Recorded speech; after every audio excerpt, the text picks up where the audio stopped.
अस्सलाम वालेकुम दोस्तों, पाकिस्तान में एक जर्नलिस्ट ने ये दावा किया कि world cup 2022 T20 world cup जो ऑस्ट्रेलिया के अंदर हुआ था, उसमें जब टीम का इंतखाब हुआ तो उस वक्त के आर्मी चीफ कमर बाजवा साहब ने इंटरफेरेंस की और कुछ खिलाड़ियों के नाम रिकमेंड किए जिनको बाद में टीम का हिस्सा बना दिया गया। इसके ऊपर उस वक्त चेयरमैन जो थे वो रमीज़ रादा साहब थे पाकिस्तान क्रिकेट बोर्ड के, उनका मौक़िफ़ भी सामने आ चुका हुआ है। और एक छोटी सी मैंने भी रिसर्च की, अगरचे वो T20 वर्ल्ड कप मैंने कवर किया था, उससे पहले बल्कि पाकिस्तान ने न्यूजीलैंड का टूर किया था, वो भी मैंने कवर किया था।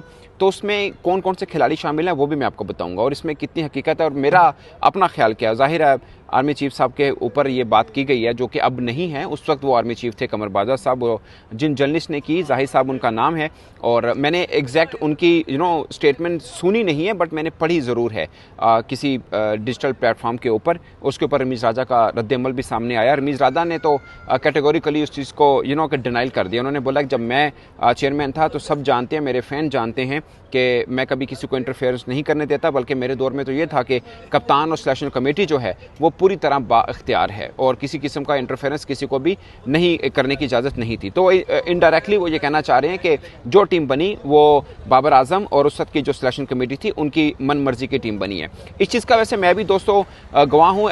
बाई चांस वो वर्ल्ड कप मैंने कवर किया और उससे पहले पाकिस्तान ने न्यूजीलैंड का टूर किया था जहाँ पे ट्राई नेशन सीरीज़ खेली थी। पाकिस्तान था, न्यूजीलैंड होस्ट जो कंट्री था वो था और बांग्लादेश की टीम थी। पाकिस्तान और न्यूजीलैंड के बीच फाइनल हुआ था उस ट्राई नेशन का और पाकिस्तान ने वो फाइनल जीता था ट्राई नेशन का। और उसके अंदर जो टीम थी उसी टीम को रिटेन रखा गया था। फिर पाकिस्तान ऑस्ट्रेलिया गया जहां पे T20 वर्ल्ड कप पाकिस्तान ने खेला था और बाई चांस उस वर्ल्ड कप का फाइनल पाकिस्तान खेला था और इंग्लैंड के हाथों पाकिस्तान को हार हुई थी।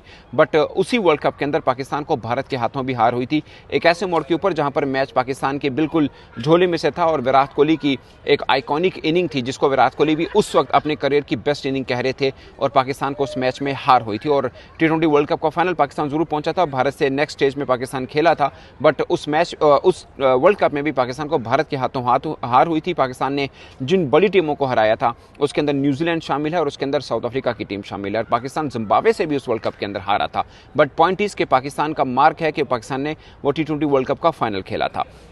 अब दोस्तों वो टूर मैंने कवर किया, पाकिस्तान की टीम अच्छा खेल रही थी और ये जो बात है ना कि उस T20 वर्ल्ड कप में कुछ खिलाड़ियों के नाम उस वक्त के आर्मी चीफ ने डाले थे, मुझे भी ये बात गलत इसलिए लग रही है कि मैं टीम बता देता हूं 2022 T20 वर्ल्ड कप में बहुत से लोगों के जहन में अभी भी होगी। वो खिलाड़ी ऑलमोस्ट लंबे टाइम पीरियड से खेलते आ रहे थे, उसमें कोई एक नाम ऐसा नहीं है। जैसे अभी हम वर्ल्ड कप की बात, अभी चैंपियंस ट्रॉफी की बात करें तो आउट ऑफ नो वेयर 3 खिलाड़ी आए जिसमें सऊद शकील भी हैं, फहीम अशरफ भी हैं, खुशदिल शाह भी हैं। मैं ये नहीं कह रहा कि ये सिफारिश पे हैं, बट ये आउट ऑफ नो वेयर आए थे। बट उस T20 वर्ल्ड कप में कोई एक नाम ऐसा नहीं था जो आउट ऑफ बॉक्स हो, सबके सामने नाम वो थे जो अटैच थे ऑलरेडी।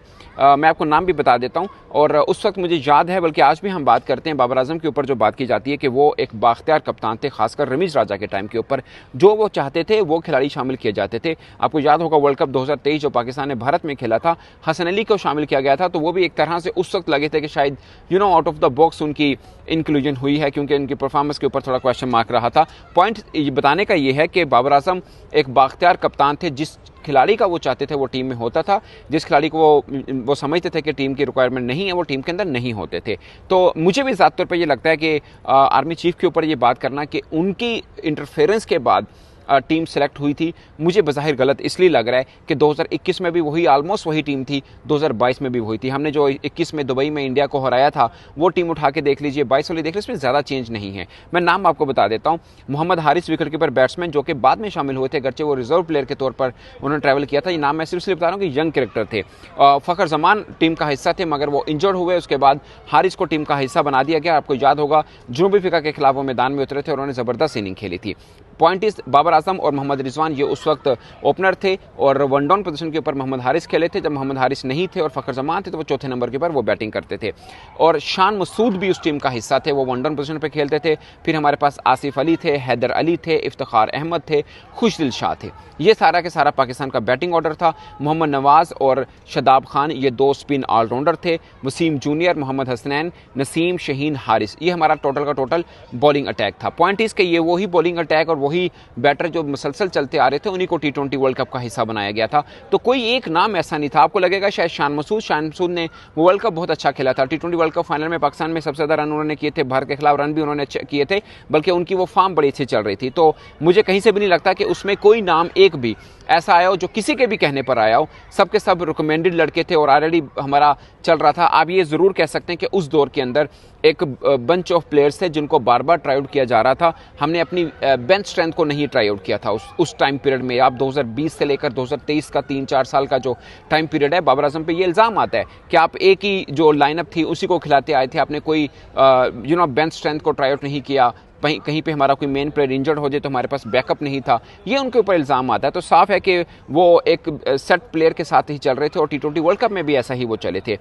उससे पहले 2021 हमने जो T20 वर्ल्ड कप खेला था जो दुबई में हुआ था, वहाँ के हमने सेमीफाइनल खेला था जहाँ पे हमें ऑस्ट्रेलिया के हाथों हार हुई थी। वहाँ पे हसन अली थे, नसीम शहीन, हारिस, ये सब के सब थे। अगर कोई इंजर्ड होता था वो ज़ाहिर है वो हिस्सा नहीं था, अदरवाइज़ पूरे का पूरा एक पैटर्न सेट जोड़ी थी जो पाकिस्तान की 21 में भी खेली और 22 के अंदर भी खेली है। तो ये है दोस्तों, मुझे ज़ाती तौर पर लगता है चूँकि मैंने दोनों इवेंट भी कवर किए, मैंने उस टाइम पीरियड में भी था रमीज़ राधा जब चेयरमैन क्रिकेट बोर्ड थे, तो मुझे भी ईमानदारी की बात यह है कि कहीं पे ऐसा नहीं लगा कि किसी के कहने के ऊपर कि आर्मी चीफ के कहने के ऊपर टीम मुंतखब हुई और फिर कुछ खिलाड़ियों का जिक्र किया गया। वो तो बिल्कुल ही मुझे लगता है कि आलमोस्ट इम्पॉसिबल वाला मामला है। तो दोस्तों इस बार आप अपनी राय कमेंट की सूरत में जरूर बताइएगा। मेरी तरफ से इतना ही, इजाज़त दीजिए।